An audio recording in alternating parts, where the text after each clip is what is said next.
12th public எக்ஸாமில் marks இல்லாட்டி லைஃபே போச்சு அப்படின்னு உங்கள் சீனியர்ஸ் புலம்பிட்டு இருக்காங்க. இப்போ புலம்பி என்ன யூஸ்? ஸோ அடுத்த வருஷம் நீங்களும் புலம்பாமல் இருக்கணும் அப்படின்னா நீங்கள் 12th நாங்கள் சொல்லக்கூடிய இந்த டெக்னிக்ஸ்லாம் ஃபாலோ பண்ணிங்க அப்படின்னா அவங்க மாதிரி புலம்ப தேவையில்லை, சூப்பராக மார்க் எடுக்கலாம், நல்ல காலேஜ் போகலாம். பிஃபோர் தட் நான் கார்த்திக் ஃப்ரம் சாய்வர் அகாடமி, எங்களோட அகாடமி கோயம்புத்தூர் லொக்கேட் ஆயிருக்கு. மோர் தென் 500+ ஸ்டூடெண்ட்ஸ்க்கு நாங்கள் ட்ரெயின் பண்ணியிருக்கோம் 10th and 12th public attend பண்ணுறதுக்காக. அதை வச்சு இந்த டெக்னிக்ஸ் எல்லாம் சொல்ல போகிறோம்.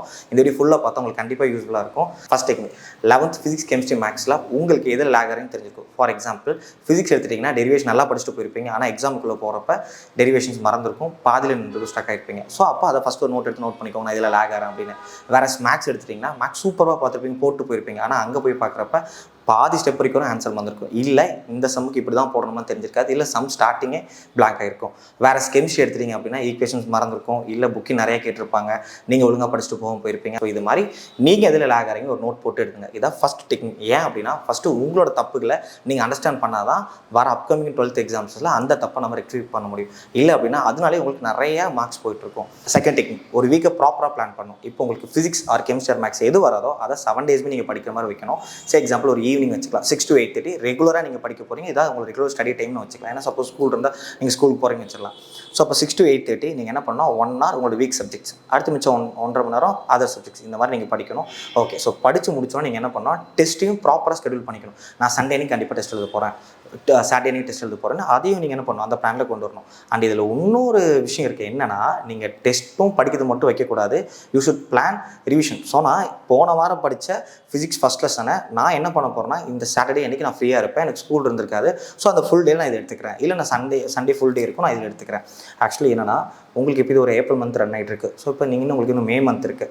நீங்கள் ப்ராப்பராக பிளான் பண்ணிங்க அப்படின்னா உங்களால் ஒரு first volume physics first volume, chemistry first volume, maths first வால்யூமை இந்த லீவ்லேயே சூப்பராக முடிக்க முடியும். இந்த ஸ்கூல் இன்னும் ஓப்பன் ஆனது. நான் என்ன சார் பண்ணுறேன் அப்படின்னா நிறைய வீடியோஸ் இருக்குது யூடியூப்பில், நீங்கள் பார்த்து சர்ச் பண்ணி படிச்சுக்கலாம். ஸோ அப்போ நீங்கள் என்ன பண்ணுறேன், இந்த மே மந்த்துக்குள்ளே ஒரு பிளான் வச்சுக்கோங்க. நான் வால்யூம் 1 கம்ப்ளீட் பண்ண போகிறேன், சார் சொல்லியிருக்காரு, ஸோ நான் ஃபாலோ பண்ணால் கண்டிப்பாக நான் நிறைய மார்க் எடுத்துகிட்டு போகிறேன் அப்படின்னு அவரும் சொல்லியிருக்காரு. ஸோ கண்டிப்பாக நான் பண்ண போகிறேன் அப்படின்னு நீங்கள் பண்ண ஸ்டார்ட் பண்ணிடுங்க. ஏன்னா அழகாக வால்யூம் 1 முடிச்சிடலாம், ரீகாலும் பண்ணிடலாம், ஃபிங்கர் டிப்லையும் வச்சிடலாம், ரொம்ப ஈஸி. அப்போ முடிச்சிங்கன்னா உங்களுக்கு நான் அந்த சைடு வரும். ஜூன்லேருந்து நீங்கள் பார்த்தீங்கன்னா அடுத்து ஒரு 3 months எடுத்துட்டிங்கன்னா வால்யூம் 2 முடிச்சு வச்சு. Third technique, finding mistakes in answer papers. So இப்போ நீங்கள் ஸ்கூலில் போய் ஒரு எக்ஸாம் எழுதுறீங்க, எழுதி முடிச்சக்கப்புறம் உங்களுக்கு அந்த பேப்பரை கரெக்ஷன் பண்ணி தருவாங்க. பண்ணுறப்ப எக்ஸாம் 50க்கு நீங்கள் 35 தான் வாங்கியிருக்கீங்க, லீவ் நல்லா படிச்சுமே. அப்போ அந்த 15 மார்க்ஸ் எங்கே போயிருக்கு அப்படிங்கிறத ஃபஸ்ட்டு எடுத்து நம்ம பார்க்கணும். இல்லை உங்களுக்கு பார்க்க தெரில அப்படின்னா ஃபஸ்ட்டு உங்கள் டீச்சர்ஸ்ட்டை போய் மேம் நான் இந்த 15 மார்க்ஸ் எங்கே போச்சுன்னு சொல்லுங்கள், ஏன்னா நான் சென்டம் எடுக்கணும் அப்படின்னு சொன்னீங்கன்னா தே வில் ஹெல்ப். ஸோ அதை நீங்கள் பண்ணும்போது ஒரு மிஸ்டேக்ஸ் நோட்னே போட்டுருங்க. நான் இதெல்லாம் மிஸ்டேக் பண்ணிட்டே வரேன், ஃபிசிக்ஸ் இதெல்லாம் மிஸ்டேக் பண்ணிட்டேன், நான் கெமிஸ்ட்ரி இதெல்லாம் மிஸ்டேக் பண்ணுறேன்னா நீங்கள் நோட் பண்ணுங்கள், மேக்ஸே நோட் பண்ணுங்கள். ஸோ இந்த மாதிரி பண்ணுறப்ப என்ன ஆகும்னா பப்ளிக் எக்ஸாம் உள்ளே போய் நீங்கள் உட்காந்தோடனே நம்மளோட பிரெயின் சொல்லும், டேங்க பாரு ஃபிசிக்ஸ் எலக்ட்ரோஸ்டாட்டிக்கில் நீங்கள் எல்லாம் தப்பு பண்ணி வச்சிருக்க, மேக்ஸ் ஃபஸ்ட் சாப்டரில் இந்த எக்ஸசைஸில் இதெல்லாம் தப்பு பண்ணியிருக்கேன், ஸோ இதெல்லாம் நீங்கள் கரெக்டாக பண்ணணும், கெமிஸ்ட்ரி ஈக்குவேஷன் பாருங்கள் பேலன்ஸ் பண்ணாமல் வச்சிருக்கேன்னு சொல்லி உங்களுக்கு ஒரு டக்குன்னு ஒரு ஸ்பார்க் வச்சிடும். அப்போ நீங்கள் தப்பே பண்ண மாட்டீங்க. ஸோ மிஸ்டேக்ஸ் இங்கே பண்ணிட்டீங்கன்னா பப்ளிக் எக்ஸாம் பண்ணவே போகிறதில்ல. இது தேர்ட் டெக்னிக், இதை சூப்பராக ஃபாலோ பண்ணுங்கள். இது பண்ணாலே கிட்டத்தட்ட நீங்கள் என்னென்னா உங்களுக்கு இந்த 10 to 15 மார்க்ஸ் மிஸ்டேக்ஸ்லேயே போகிறத அவாய்ட் பண்ணிடலாம். Fourth technique, using proper guide. ஏன் இந்த ப்ராப்பர் கைடுங்கிற விஷயத்தை நான் இன்சிஸ்ட் பண்ணுறோம் அப்படின்னா இப்போ சில கொஸ்டின் உங்களுக்கு ஆன்சர்ஸ் இவ்வளோ எழுதணும்னு தெரியும், சில கொஸ்டின் தெரியாது. அப்போ தெரியாதப்போ நீங்கள் கூகுளில் சர்ச் பண்ணிங்கன்னா ஒரு 3 to 4 வெப்சைட்டில் ஆன்சர்ஸ் வரும். ஆனால் 4 வெப்சைட்லேயும் சம்டைம்ஸ் ஆன்சர் டிஃபராக இருந்துச்சுன்னா உங்களுக்கு ஒரு கன்ஃபியூஷன் வந்துடும். அப்போ நான் எது எழுதுறது? சப்போஸ் நீங்கள் தப்பான ஆன்சர் அங்கே எழுதி வச்சுட்டீங்க, தேவைப்படாத ஒரு ஆன்சர் எழுதி வச்சிட்டிங்கன்னா உங்களுக்கு மார்க் போக போகுது. அதே மாதிரி ஜென்ரலி உங்களுக்கு கைடு யூஸ் பண்ணுறப்ப அந்த கைட் படித்து எவ்வளோ மார்க்ஸ் ஸ்டூடெண்ட்ஸ் ஸ்கோர் பண்ணிக்காங்கிற விஷயம் உங்களுக்கு தெரியவே தெரியாது. ஸோ இதெல்லாம் சார்ட் அவுட் பண்ணுறதுக்காக தான் நான் சாய்வர் அகாடமி என்ன பண்ணியிருக்கோம், ஒரு last 4 years public teachers valued பண்ணக்கூடிய இது தென் நாங்கள் எங்கள் ஸ்டூடெண்ட்ஸ்க்கு கொடுத்து ஸோ இது எப்படிலாம் நம்ம பண்ணலாம், எங்கெல்லாம் அவங்க லேக் இருக்கவங்க எல்லாத்தையும் கண்டுபிடிச்சி ஸோ அந்த ரெக்டிஃபை பண்ணுறதுக்காகவே ஃபிசிக்ஸ் அண்ட் கெமிஸ்ட்ரிக்கு நம்ம இந்த கைட் கொண்டு வந்திருக்கோம். ஸோ இந்த கைடோட கம்ப்ளீட் சாம்பிள் ஃபஸ்ட்டு எங்களோட இந்த காண்டாக்ட் நம்பருக்கு பாருங்கள், இதில் வாங்கி ஃபஸ்ட்டு பாருங்கள். இதை பார்க்குறப்ப தான் இல்லை என்ன ஃபியூச்சர்ஸ் உங்களுக்கு ஃபஸ்ட்டு புரியும். ஸோ அதே மாதிரி உங்களுக்கு ஓகே இந்த கைட் பார்க்குறதுக்கு எனக்கு ஓகேவாக தான் இருக்குது, நான் படிக்கிறதுக்கு கம்ஃபர்டபுளாக தான் இருக்குது. சம்டைம்ஸ் சில பேர் புக்கை மட்டும் தான் யூஸ் பண்ணுவீங்க, ஸோ வெல் அண்ட் குட், நீங்கள் புக் மட்டும் யூஸ் பண்ணாலும் யூஸ் பண்ணிக்கலாம். சப்போஸ் கைட் ரெஃபரன்ஸ்க்காக யூஸ் பண்ணுறவங்க இதை நீங்கள் பார்க்கலாம். ஸோ சாம்பிள் மெட்டீரியல் பாருங்கள், பார்க்குறப்ப உங்களுக்கு ஒரு கம்ப்ளீட் ஐடியா கிடச்சிரும். பார்க்குறப்ப ஸோ இந்த கைடை நீங்கள் ஃபாலோ பண்ணுங்கள். இந்த கைட் ஃபாலோ பண்ணுறப்ப உங்களுக்கு என்னெல்லாம் பெனிஃபிட் வந்துடும்னா ஸோ ஃபஸ்ட் பேஜில் உங்களுக்கு வந்து இம்பார்ட்டன்ட் கொஸ்டின்ஸ் இருக்கும், ஸோ கடைசியாக போகிறப்ப ரீகேப் பண்ண இது மாதிரி நிறையா பெனிஃபிட்ஸ் உங்களுக்கு அதில் இருக்கும். கம்ப்ளீட்டாக பார்த்தது உங்களுக்கே அது புரியும். சரி ஓகே, இப்போ இந்த கைடு நீங்கள் ப்ராப்பர் கைட் யூஸ் பண்ண ஆரம்பிச்சிட்டிங்க. ஸோ அப்போ என்ன பண்ணலாம்னா இதில் கைடோட லாஸ்ட் பேஜில் உங்களுக்கு பப்ளிக் கொஷின் பேப்பர்ஸ் இருக்கும். ஸோ நீங்கள் ரீகால் பண்ணுறதும் ரீகால் பண்ணிக்கலாம். இந்த மாதிரி ஒரு கம்ப்ளீட் பேக்கேஜாக இந்த கைட் இருக்கும்.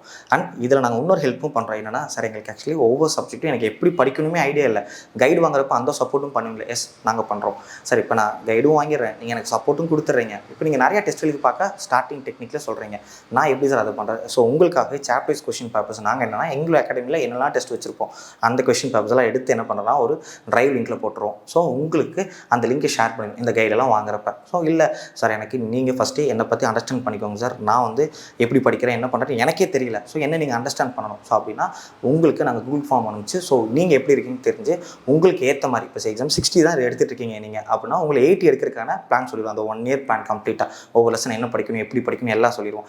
90 எடுத்துகிட்டு இருக்கீங்க, இந்த 10 மார்க்ஸாக லேக் ஆகிறீங்க அப்படின்னா அதை எதுன்னு கண்டுபிடிச்சு எந்த ஏரியா கண்டுபிடிச்சு அதை நாங்கள் அதுக்கான சார்ட் அவுட் பண்ணுறதுக்கான எல்லா விஷயங்களும் சொல்லுவோம். இதெல்லாம் டில் பப்ளிக் வரைக்கும் சப்போர்ட் பண்ணுறோம். இப்போ ஃபிசிக்ஸ் இருக்குது அப்படின்னா நாங்கள் ஒரு 100 மெம்பர்ஸ் எடுத்துப்போம். கெமிஸ்ட்ரி இருக்குன்னா 100 மெம்பர்ஸ், மேக்ஸ்னா 100 மெம்பர்ஸ். இந்த 100 மெம்பர்ஸ் என்ன பண்ணால் செக்ரிகேட் பண்ணிட்டோம் 3 பார்ட்டாக.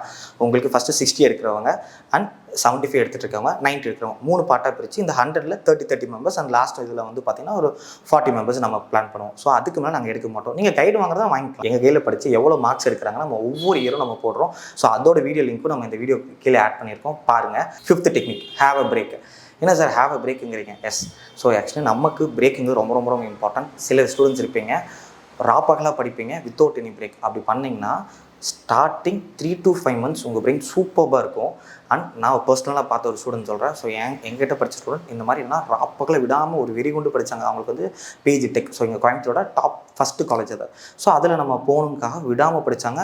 கடைசியாக அந்த ஆஃப் இயர்லி வரப்போ என்ன ஆயிடுச்சுன்னா அவங்க பிரெயின் கொஞ்சம் அப்படியே ஸ்லோ டவுன் ஆகி நிறைய அவங்களுக்கு டிசீஸ் வர ஆரம்பிச்சிச்சு. அவங்களால கண் முழிச்சு படிக்க முடியாது, ப்ராப்பராக கிளாஸ் கவனிக்க முடியாது, படித்ததை ஞாபகம் வச்சுக்க முடியாது. ஏன்னா பிகாஸ் அவங்க நைட்டு 3 மணிக்கு தான் தூங்குவாங்க, காலையில் 6 மணிக்கு எழுந்திரிச்சிருவாங்க. இந்த மாதிரி ரொட்டீனாக பண்ணுறப்ப என்ன ஆச்சுன்னா பிரேக் வந்து பிரெயின் வந்து உங்களுக்கு வந்து பிரச்சனை ஆயிடுச்சு. அப்போ என்ன ஆகும்னா நீங்கள் சூப்பராக ஆஃப் இயர் வரைக்கும் படிச்சிருக்கீங்க, அதுக்கப்புறம் பிரெயின் வேலை செய்யலை, பிரெயினால் அதை ஸ்டோர் பண்ண முடியலன்னா பப்ளிக் எக்ஸாம் கண்டிப்பாக மார்க் கம்மியாகும். ஸோ அவங்க வந்து சென்டம் பிளான் பண்ணாங்க. பட் அவங்களுக்கு கடைசியாக 70, 72, 78 தான் வந்துச்சு. பிகாஸ் அவங்களால படிக்கவே முடியல. ஸோ பாருங்கள், படிக்க முடியாட்டும் இந்த மார்க் எடுத்துட்டாங்க. பட் அவங்க ப்ராப்பராக பிரேக் எடுத்திருந்தா சூப்பராக பண்ணலாம். இந்த பிரேக்கிங் விஷயம் யாரும் சொல்ல மாட்டாங்க. ஸோ பிரேக் எடுக்கிறது ரொம்ப ரொம்ப இம்பார்ட்டன்ட். சார் பிரேக் எடுக்கிறதா எப்படி? இப்போ 6 to 8:30 படிக்கிறீங்களா, முடிஞ்சாச்சு, டன். அப்புறம் ஒரு 1/2 hour ரெஸ்ட் எடுத்துட்டு ஸ்கூல் ஒர்க் இருந்தால் ரிட்டன் ஒர்க்ஸ் பண்ணுங்கள். மார்னிங் டைம் எழுந்திரிச்சோன்னா ரிட்டன் ஒர்க்ஸ் பண்ணாதீங்க. மார்னிங் டைம் ரீகால் பண்ணுற வைப்பாங்க. இதெல்லாம் நீங்கள் சூப்பராக பண்ணுறப்ப உங்களோட பப்ளிக் எக்ஸாமில் நிறைய மார்க்ஸ் வரதான் போகுது. உங்கள் சீனியர்ஸ் மாதிரி வீடியோ ஸ்டார்டிங் சொன்ன மாதிரி புலம்ப தேவையில்லை. அண்ட் அடுத்த வருஷம் நான் வீடியோ போடுறப்ப இந்த மாதிரி நான் இந்த ஸ்டூடெண்ட்லாம் சொன்னேன், இவங்களாம் சூப்பர் மார்க் எடுத்திருக்காங்க பாருங்கள், இவ்வளோ மார்க்ஸ் எடுத்திருக்காங்க, நாங்கள் தனியாக வீடியோ போடுறதால உங்கள் நேமும் வரணும். அதுதான் எனக்கும் வேணும். அதுக்காக தான் இந்த வீடியோ நம்ம இவ்வளோ தூரம் பேசியிருக்கோம். ஸோ கண்டிப்பாக நீங்கள் பண்ணுன்னு நினைக்கிறேன். ஏன்னா இந்த வீடியோ ஃபுல்லாக பார்த்துருக்கீங்க. ஸோ கண்டிப்பாக நீங்கள் பண்ணதான் போகிறீங்க. All the best.